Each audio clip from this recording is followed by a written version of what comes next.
I think the next few weeks in General Hospital feel like everything is quietly tightening into place, like multiple storylines are drifting toward impact without everyone fully realizing how close the collision really is. I was wondering if this is the moment when Anna Devane finally steps back into the picture in a meaningful way. Her return has been teased for a while, and to me, it feels like the kind of comeback that doesn't just reset one storyline but shifts the balance across Port Charles entirely. I didn't realize how much her absence had been quietly affecting the flow until the idea of her return started circling again. At the same time, I keep thinking about how fragile things are becoming for Brooklyn Quartermain. From my perspective, she's making choices that feel calculated in the moment, but I'm not sure she fully sees how quickly they could spiral back on her. The framing situation involving Willow Tate feels especially dangerous. I was wondering if this is one of those setups where the truth doesn't just come out, it explodes, dragging hidden secrets into the open with it. And then there's the ripple effect of all this manipulation.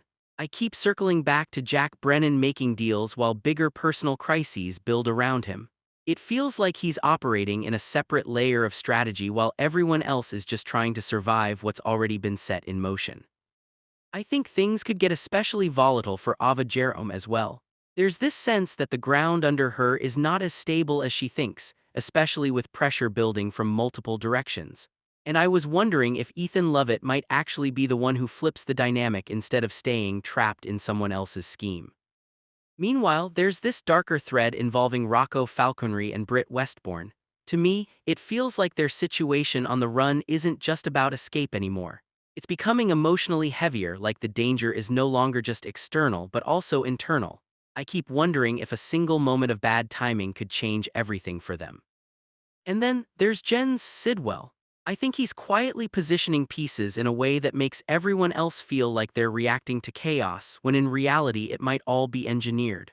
I was wondering if his trap is less about surprise and more about inevitability, like it's already too late and no one realizes it yet. On the emotional side, I feel like Lulu Spencer is stepping into a more vulnerable space, especially in her interactions with Dante Falconry. There's something raw there, like honesty is finally starting to surface, even if it's uncomfortable.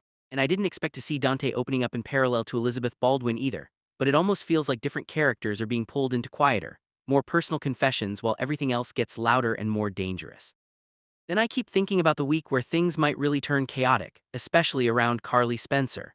I was wondering if the situation at Windermere is one of those turning points where a plan that seemed simple suddenly becomes life-threatening.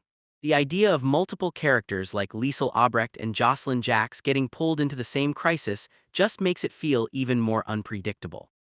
And while all of this is unfolding, I think the pressure around Lucas Jones, Sonny Corinthos, and Laura Collins suggests that no one in Port Charles is really outside the reach of Sidwell's larger scheme.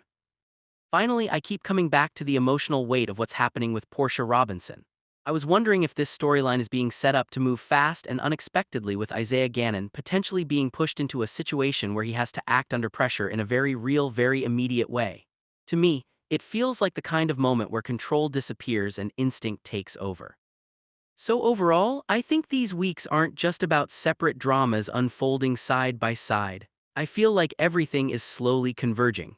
Secrets tightening, alliances shifting, and returns like Anna's waiting just off-screen to change the entire rhythm of what comes next. I think the next stretch in General Hospital from June 15th is shaping up like one of those periods where almost every corner of Port Charles starts tightening at the same time, and nobody really gets to stay comfortable for long. To me, the most immediate tension seems to start with Nina Reeves noticing something seriously off about Liesel Albrecht's disappearance. I was wondering if this is one of those situations where concern quickly turns into suspicion, because once Nina starts connecting dots, it rarely stays quiet for long. And then there's Nathan West, or rather Cassius Faison, operating under that identity, who appears to be playing it carefully, maybe too carefully, acting as if he knows less than he actually does about Liesel's situation. I think that kind of evasiveness is exactly what tends to raise alarms in Port Charles, not lower them. At the same time, Valentin Cassadine feels like he's reaching a breaking point of calculation versus consequence. I didn't realize until now how far he might be willing to go, but it seems like he's prepared to risk his own freedom just to contact this mysterious figure known as Z, a name Jack Brennan introduced into the shadows of this storyline. I think when Valentin starts taking personal risks like that, it usually signals that the information he's chasing is more dangerous than the fallout he's trying to avoid. Elsewhere, Ross Cullum appears to be gathering something important, though I'm not sure yet whether it's truth or misdirection. Meanwhile, Dante Falconry steps in defensively around Nathan. And I find myself wondering if this is less about loyalty and more about trying to keep the situation from spiraling further out of control, especially since Jen Sidwell's escape seems to hang over everything like a mistake nobody fully wants to claim, even though Cassius is at least partly responsible for how quickly that situation unraveled. And Sidwell himself, I think he's moving like someone who's already decided the game board is his. There's this sense that he's setting a trap rather than reacting to one, and that makes every other character around him potential collateral. Sonny Corinthos doesn't seem like he's waiting to be caught off guard, though. I was wondering if his strategy with Rick Lansing is less about sharing information and more about testing how much pressure everyone can actually handle before something breaks. Then there's Carly Spencer, who feels like she's walking straight into one of those classic Port Charles pressure points, caught between urgency and exposure. If Cullum catches her while she's digging around Windermere looking for Jocelyn, I think that moment could shift her entire trajectory in the coming days. It almost feels like she's one step away from being pulled deeper into something she can't easily talk her way out of. Willow Tate's situation, on the other hand, seems like it's about to get emotionally and legally complicated at the same time. I was wondering how much of that comes back to Brooklyn Quartermain's attempt to frame things around the driver situation.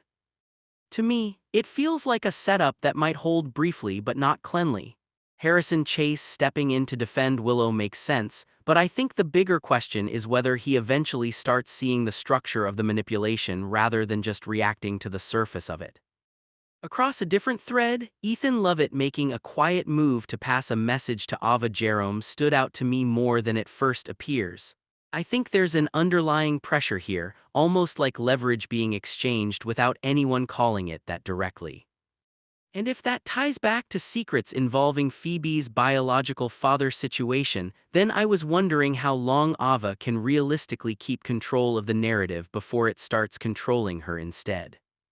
Meanwhile, Britt Westbourne and Rocco Falconry are on the run, and that alone already sets a different tone, more survival than strategy. I didn't realize at first how quickly things could escalate for them, but with multiple parties actively searching, even a small discovery could turn into a major turning point. Rocco uncovering something troubling feels like one of those moments that changes not just what they're running from, but why they're running at all. Looking ahead to the following week, I think the aftermath of Carly's situation is going to ripple outward rather than settle. Willow defending herself against the driver setup accusations feels like it could become a full-blown trust crisis, especially if Chase starts uncovering inconsistencies that point back toward Brooklyn's involvement. To me, that kind of reveal doesn't just clear or condemn one person, it usually reshuffles alliances entirely. And Sidwell's trap still feels like the quiet storm in the background. I was wondering who it's really meant for: Sonny Corinthos, Laura Collins, Lucas Jones, or whether the point is to widen the net until someone unexpected gets caught in it. That uncertainty is what makes it feel dangerous. Even Trina Robinson's upcoming showcase doesn't escape the pressure of all this. I think she's trying to keep things centered on her own path, but Port Charles rarely lets anyone stay outside the orbit of its conflicts for long. And to me, that tension between personal ambition and family turbulence might end up shaping her performance more than anything else. So overall, I think these 2 weeks aren't just about individual twists. They feel like converging storylines where secrets, misdirection, and personal risk are all stacking up at once. And I was wondering if the real shift won't come from one big reveal, but from several smaller ones landing too close together to contain. I think what's unfolding around General Hospital feels less like a straight rescue mission and more like a pressure cooker where every decision is tightening the walls around Carly.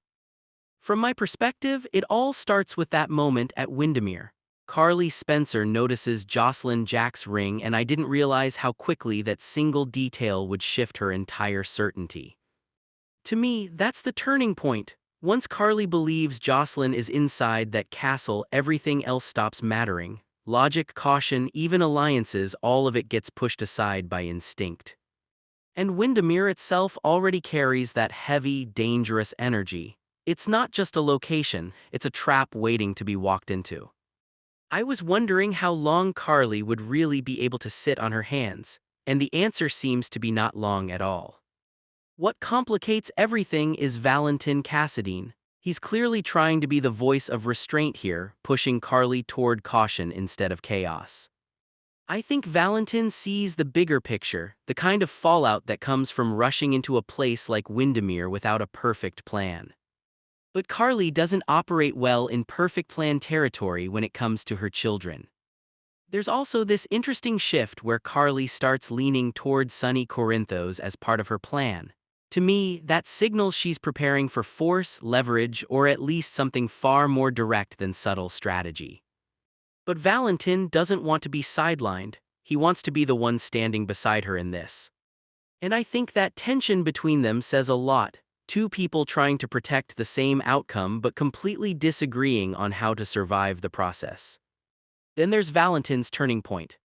I was wondering when he would reach that breaking point where caution stops being enough.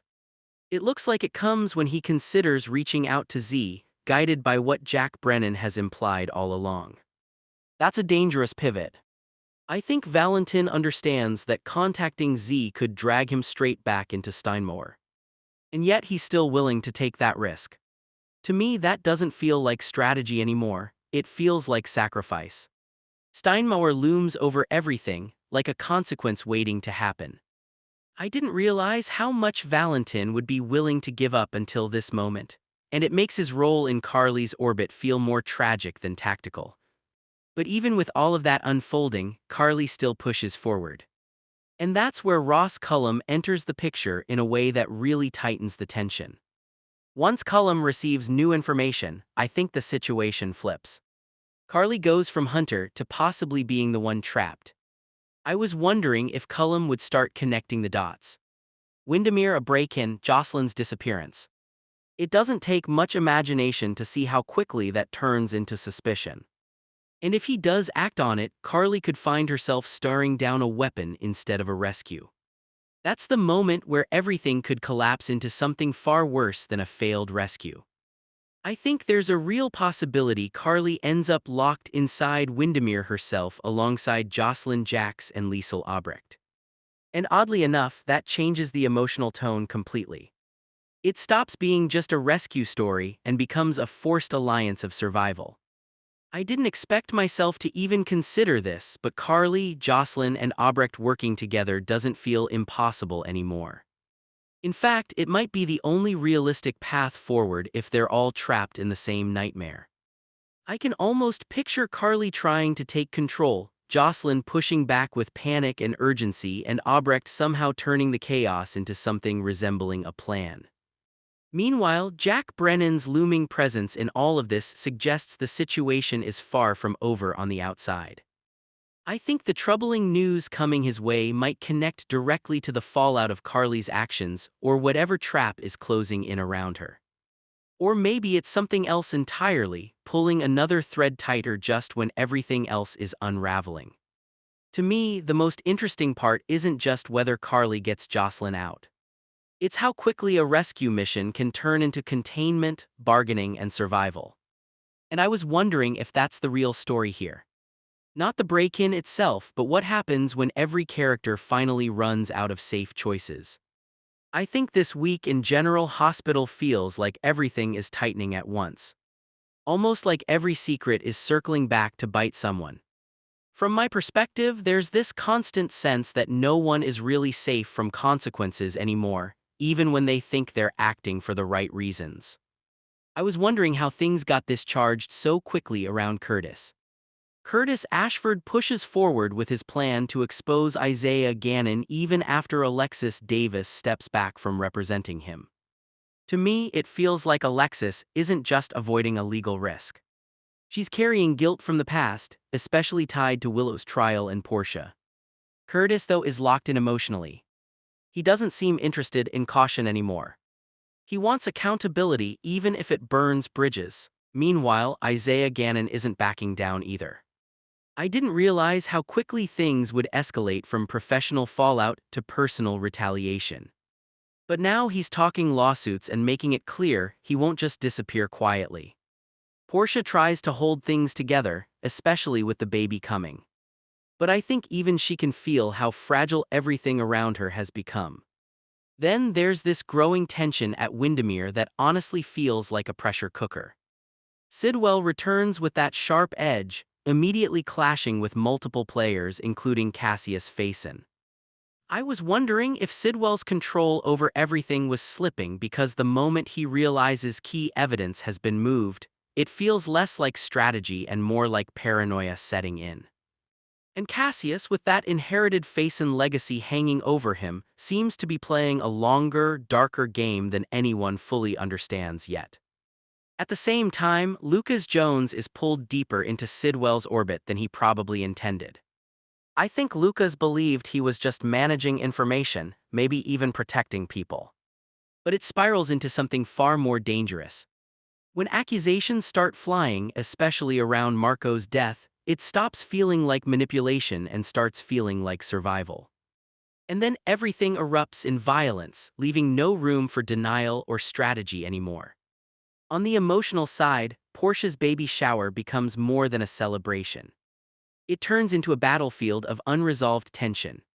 Curtis and Isaiah's conflict spills into the room, and even attempts to keep things civil fall apart under old wounds and new accusations. I was wondering if anyone there actually believes things can go back to normal after all this. Elsewhere, the younger generation is dealing with their own emotional fallout in quieter but meaningful ways. Jocelyn, Jax, and Gio share a surprisingly calm moment that contrasts heavily with everything else happening around them. Kai, meanwhile, seems more aware than anyone that Trina is getting pulled into the emotional debris of her parents' conflicts. And then there's this almost unsettling shift in the hospital storyline where Nina and Jack clash over Valentin's future. Nina Reeves tries to delay the inevitable, pushing for more time, while Jack Brennan is clearly running out of patience. I think what makes this interesting is how personal it's becoming. This isn't just strategy anymore. It's control versus loyalty. And neither side wants to blink first. Even Willow gets pulled into that tension in a way that feels ominous, especially when Jack's restraint suddenly slips. I was wondering if this marks a turning point where emotional manipulation turns into something more direct and physical in consequence. By the time Cassius drops revelations about identity, legacy, and the past involving Faison, it feels like the show is tying together long-buried threads that were never really resolved, just hidden. And to me, that's what makes this week stand out. Not just the confrontations, but the sense that every character is finally being forced to face the story they thought they escaped. I think this episode really leaned into chaos tightening around everyone at once. Almost like every storyline was pulling toward a breaking point I didn't fully expect. It started with Sidwell pulling the trigger on Lucas Jones. And for a moment, I genuinely thought we were heading into a tragic fallout. But then the PCPD stormed in with Dante Falconry and others, and suddenly the situation flipped.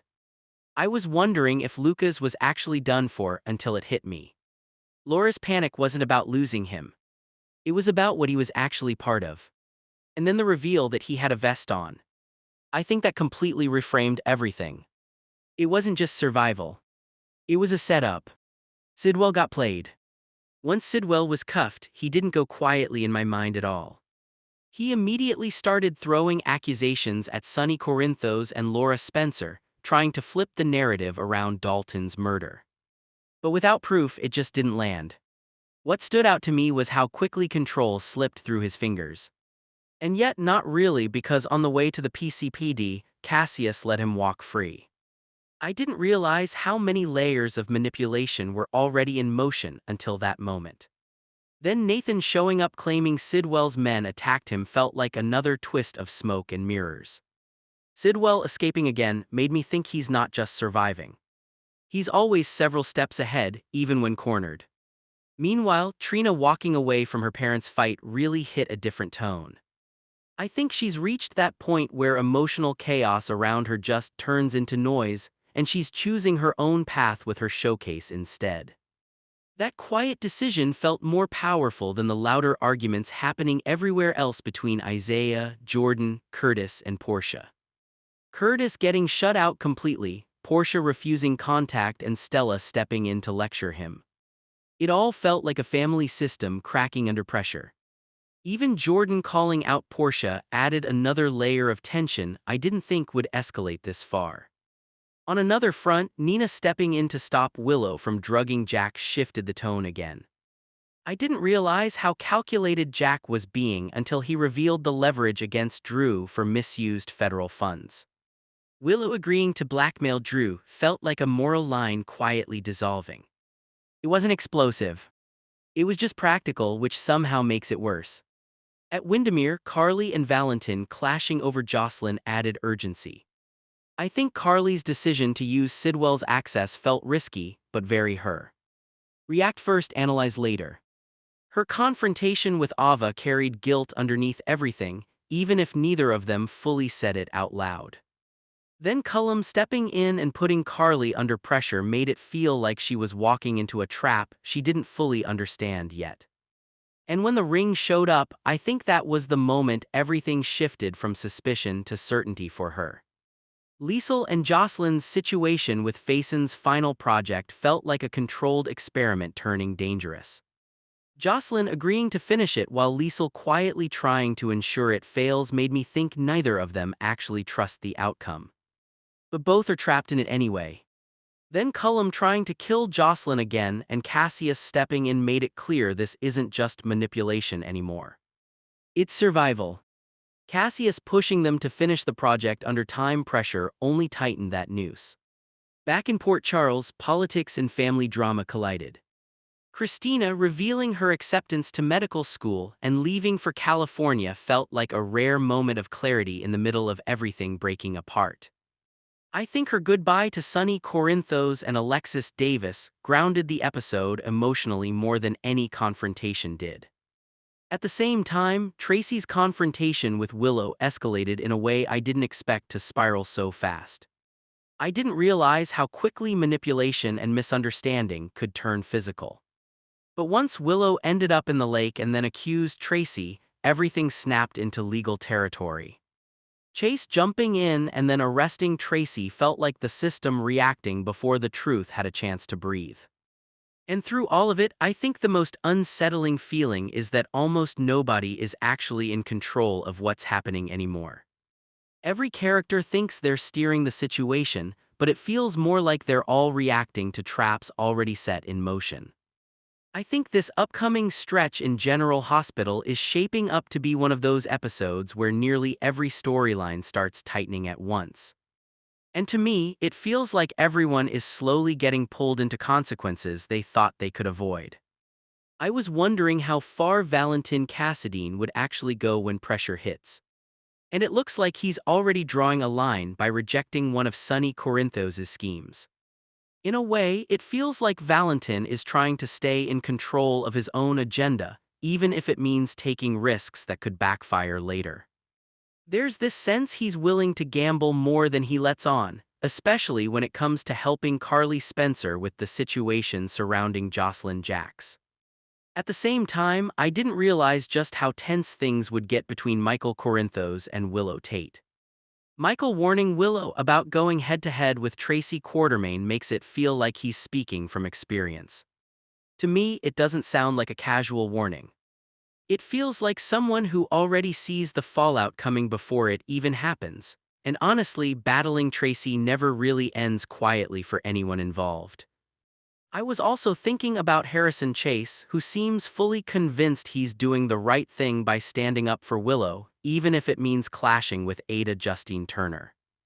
The way he frames things makes it feel like he's not just defending an arrest decision, but also defending his emotional loyalty. There's a kind of confidence there that could easily turn into stubbornness if he pushes too far. Meanwhile, the investigation energy keeps building on multiple fronts. I think it's interesting how Alexis Davis and Rick Lansing are quietly planning things while another search intensifies. Emma Scorpio Drake going out to track down Giovanni Gio Pomeri feels almost like a personal mission rather than just a simple errand. I get the sense Gio is more focused on supporting Trina Robinson than anything else, and that loyalty might end up meaning more than he realizes. There's also something quietly unsettling about Nina Reeves not being able to reach Liesel Albrecht. I think Nina's suspicion grows the moment she starts questioning Nathan West, who is really Cassius Faison in disguise. It feels like every answer he gives is carefully constructed, and I can't shake the feeling that he's constantly managing how much truth slips through. I was wondering how long he could keep up that deception, especially when he even crosses paths with Laura Collins and Lulu Spencer. Even his apology about Jen's Sidwell escaping feels incomplete, like he's only revealing the surface of what really happened. And to me, that missing truth always feels like it's the part that eventually causes the biggest fallout. What stands out most is how almost everyone is holding back something. Whether it's fear, strategy, or plain survival. I think this is one of those phases where the story isn't just moving forward, it's tightening around secrets that are about to spill over in ways no one fully expects. On the surface, the situation in General Hospital feels like a classic political soap spiral. But when I think about it more closely, there are layers of procedural and personal complications that make Drew Kane's position unusually unstable. I think Drew Kane is heading toward a real reckoning if the allegations about misappropriation of funds tied to the Esplanade project come fully into the open. In most political scenarios, that kind of exposure would naturally trigger impeachment proceedings. But here, the timeline gets messy because his congressional role has already been disrupted by everything from his shooting to his later paralysis. To me, it almost feels like his term never cleanly functioned in the first place, which creates this gray area where accountability and incapacity collide. What complicates things even further is Willow Kane's current role in his place. I was wondering at first whether her position functions like a true constitutional stand-in, similar to a vice presidential succession. But the more I look at it, the less official it seems. She never actually ran for the seat left by Larry McConkey, and her presence feels more like a strategic installation by Jen Sidwell rather than a legitimate electoral transition. That detail alone makes me think her authority is fragile, almost conditional on Drew remaining unable to act. If Drew were formally impeached, I suspect it wouldn't just be a procedural outcome.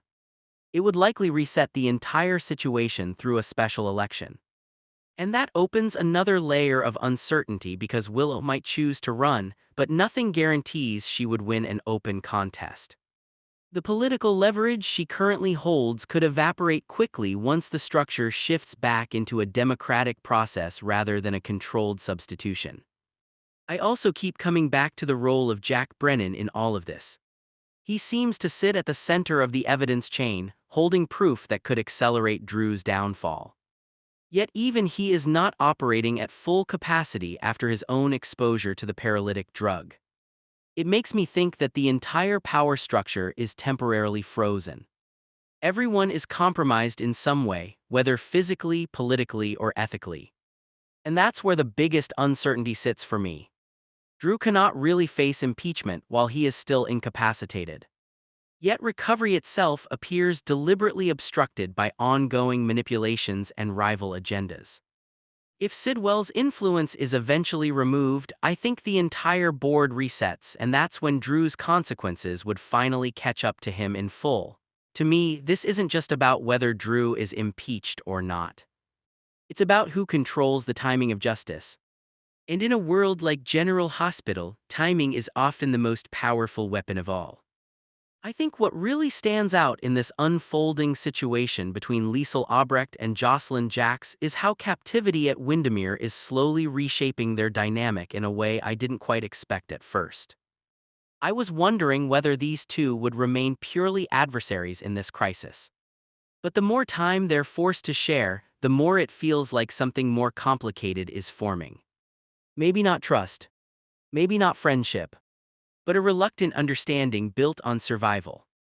Even their arguments, especially around the cold fusion project, feel less like simple conflict and more like strategic bargaining under pressure.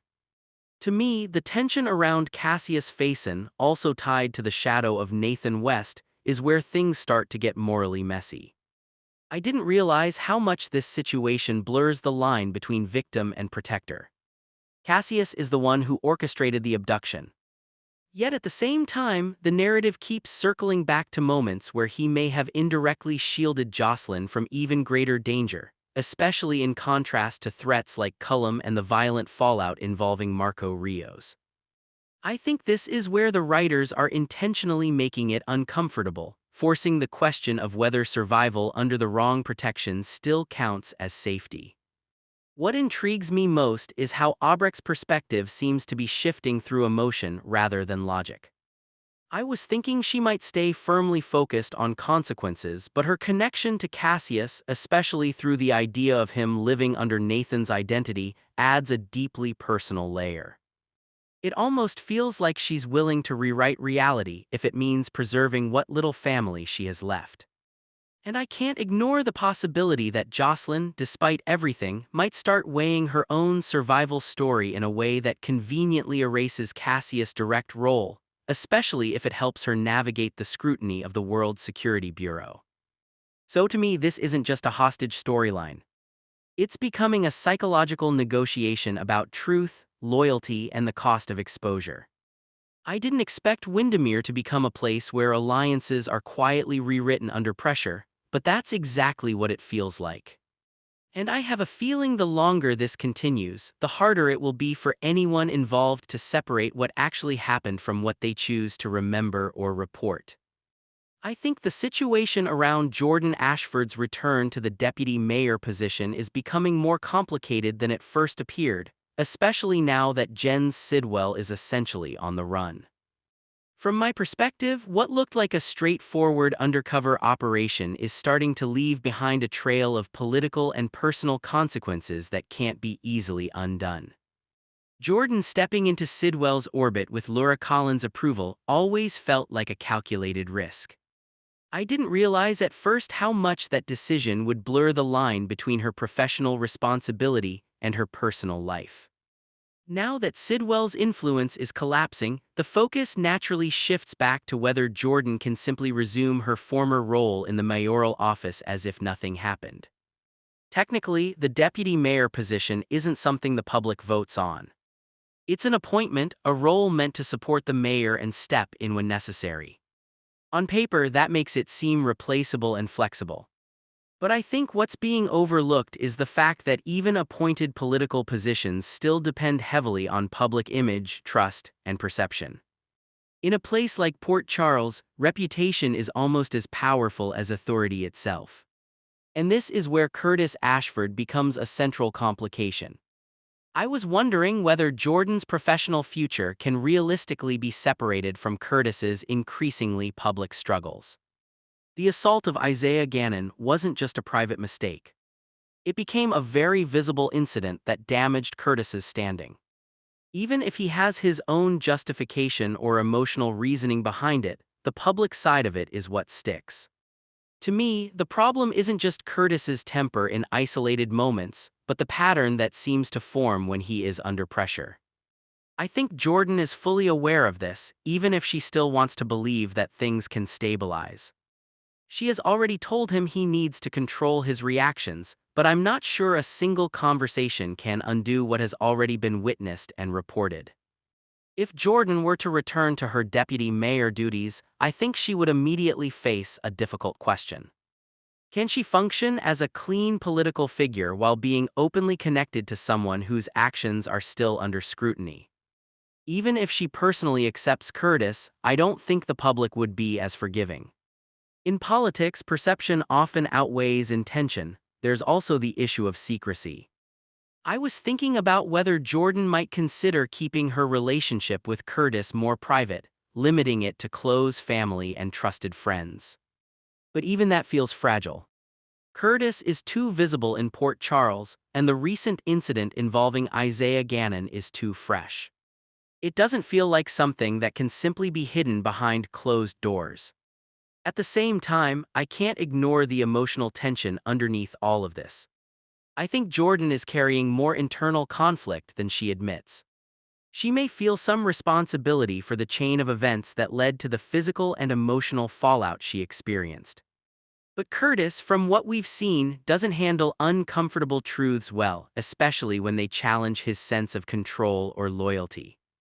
So I keep asking myself whether this relationship can survive the pressure it's under. Jordan is trying to rebuild her professional identity, while Curtis seems to be reacting from a place of pride and volatility. Those two directions don't naturally align, and I think the gap between them might widen before it ever closes again. In the end, what happens next in Port Charles may not just be about political appointments or legal consequences, but about whether Jordan and Curtis can navigate the cost of choices they've already made. When I think about the reveal that Cassius Faison was never actually Nathan West on General Hospital, I remember how quickly the whole situation shifted from mystery to something a lot more complicated. It felt like the ground dropped out from under the character, and I didn't realize at first just how many directions the writers could still take him after a twist like that.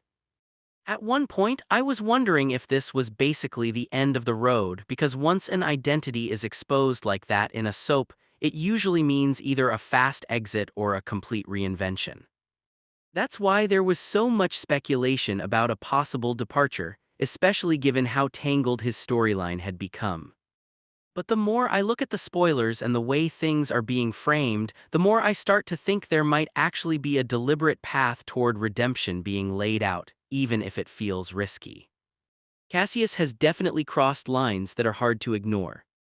Stealing his dead brother's identity alone already sets a dark foundation. And the kidnapping of Jocelyn Jacks only deepened that impression. On the surface, it's the kind of behavior that usually locks a character into villain territory. And yet, I can't ignore that the writing has also consistently placed him in situations where his motives aren't entirely simple.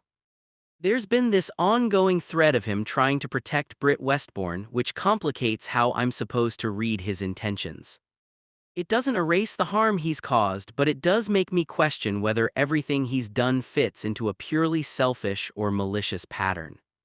Even the situation involving Rocco Falconry and his efforts around Lulu Spencer makes me pause. There's this strange contradiction where someone can actively deceive and still, in certain moments, prevent worse outcomes from happening. The hardest part for me to reconcile is the kidnapping storyline at Windermere. At first glance, it looks completely unforgivable. But then I start wondering, what if the intent wasn't purely control or harm? What if, in his mind, he believed keeping Jocelyn there was a way to shield her from something even more dangerous? Especially with everything tied to the WSB and the shadowy threats around Cullum. That's where the interpretation gets messy. I find myself thinking that soaps often blur the line between protection and possession, and Cassius might be one of those characters written exactly in that gray space. So I'm left asking myself whether this is a genuine attempt at a redemption arc or just a temporary softening before consequences catch up. I don't think the writers are done with him yet, and I wouldn't be surprised if they slowly try to rebuild his standing in Port Charles. But trust in that world is never easily earned back once it's been shattered.